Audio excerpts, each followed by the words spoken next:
Breaking news. The global financial system has collapsed overnight. Markets are in free fall, with stocks plummeting to zero.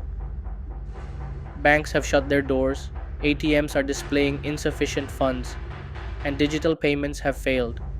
Across the world, chaos is spreading as people panic. The question now: what happens next? And can society survive without money? Joe wakes up, completely unaware of the chaos unfolding outside. Morning light spills through his window. His alarm buzzes softly. Just another normal morning. He reaches for his phone. No alerts, no warnings, no panic. Just the usual texts, emails, and a bank balance that looks perfectly fine. Everything seems normal, but something feels off. Joe gets dressed, adjusts his tie, checks his watch. A routine he's done 1,000 times. Outside, the world isn't the same. People walk faster, heads down. He steps into the coffee shop, orders as usual. The clinking of cups, the barista calling names, the smell of fresh coffee in the air. It all feels the same. But something isn't right. People checking their phones, their eyes widening, their hands shaking. They know something Joe doesn't. Then, it happens. Joe taps his card. Beep. Declined. He frowns, tries again. Beep. Declined. His heartbeat quickens. He pulls out his phone, checks his banking app. Then, bank error. Joe's stomach drops. This isn't a glitch. This is real. Around him, tension explodes. Phones lighting up, news headlines flashing, fear spreading.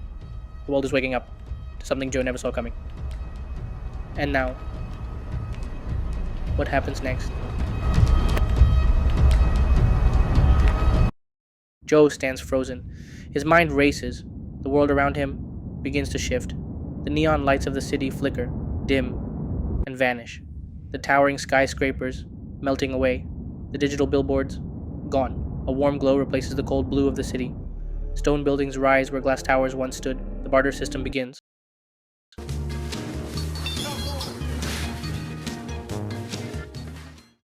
A bustling ancient marketplace, alive with voices, negotiations, and trade.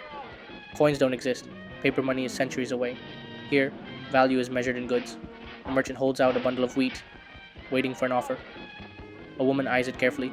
She hesitates, then offers handcrafted pottery in exchange. The merchant frowns. It's not enough. He wants more. Nearby, villagers haggle, trading wool for apples. They argue, debate, trying to strike a fair deal. A man, eyes filled with hope, approaches a horse trader. He extends his arms, offering a small chicken, his only possession. But instead of the horse, the trader shoves a hen into his hands. Confusion turns to shock. Then, anger, his dream. The marketplace erupts into chaos. This is the barter system, raw, unpredictable, built on trust, but filled with flaws. Some trades are fair, others disastrous. No fixed prices, no standard value, just endless negotiation. It's a world of survival where trade is king, but chaos reigns. What if bartering still existed today? Imagine a sleek modern city, stand on a rooftop, engaged in an unusual trade. One confidently holds out an iPhone, offering it in exchange for the private jet behind the other. Bartering in the modern world, it simply wouldn't work.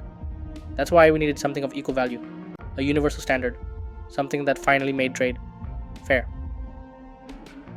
But is money the final solution? Or is it just another system waiting to be replaced? An old man sits at a wooden table in a marketplace, watching the world unfold. His hands rest on bowls of grains, his mind elsewhere. He's seen the barter system and unfair trades. And yet, he wonders, what if there's another way?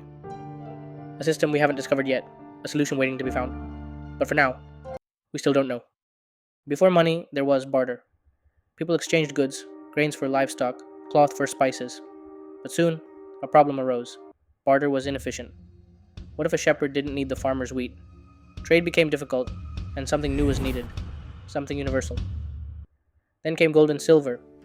Around 3000 BCE, in Mesopotamia and Egypt, people discovered their lustrous, malleable properties. Gold nuggets and silver lumps were used for trade, admired for their beauty and rarity, but they had a major flaw. They came in all shapes and sizes, leading to disputes over weight and value. In bustling marketplaces, traders argued how much gold is too little, how much silver is too much. Weighing the metals became common practice, but this only led to further disputes. By 2000 BCE, Egyptian merchants and Mesopotamian traders began using scales to measure gold and silver. But still, there was no standard weight. A deal could be fair one day, but not the next. People demanded a solution, a standard, a way to make trade reliable. And so, in 600 BCE, in the ancient kingdom of Lydia, modern day Turkey, King Alyattes minted the world's first standardized coins, crafted from electrum, a natural mix of gold and silver. These were the first official currency. The Greeks, Persians, and Romans quickly adopted the idea. Soon coins were stamped with royal insignias, ensuring authenticity and trust in trade. Gold and silver, once crude nuggets, were now refined into coins, each carrying the weight of power and economy. With coins in hand, trade flourished. Gold was reserved for the elite, used in international trade and major transactions, while silver coins became the everyday currency of Roman markets, Greek agoras, and Persian bazaars. As time passed, these coins became more refined, easy to stack, easy to count, and easy to trust. Gold and silver had now become the foundation of global trade, an invention that would last for thousands of years. Gold and silver remain the ultimate symbols of wealth, power, and stability. From ancient Lydia to modern economies, their journey has shaped the very foundation of human civilization. As coins spread across the world, they reached the great civilizations of China. By the year 1000, gold and silver coins were used in daily trade. Markets were bustling, merchants were making fortunes, and wealth was flowing. But with all this prosperity came a major problem. Carrying large amounts of gold and silver was becoming difficult. Coins were heavy, making long distance trade a slow and risky process. Traders had to carry sacks full of metal, often becoming targets for thieves on dangerous trade routes. Something had to change. In the 7th century, during the Tang dynasty, China came up with a revolutionary idea: paper money. By the 11th century, under the Song dynasty, the world's first official paper currency was created. The government issued notes that could be used in place of coins. This changed everything. Now, merchants could travel light, carrying wealth, without the burden of metal. Trade became faster, safer, and more efficient. Markets all over China embraced this new system. As time passed, different dynasties refined the currency, printing intricate designs and official seals to prevent fraud. But the impact didn't stop there. Word of China's innovation spread beyond its borders. By the 13th century, travelers like Marco Polo brought back stories of this incredible system. By the 1600s, European nations started adopting their own versions of paper money. What began as a simple solution to carrying gold had now become the foundation of modern banking and global trade. Even today, every paper currency in the world, from dollars to euros to yen, traces its origins back to a time when carrying wealth no longer meant carrying weight.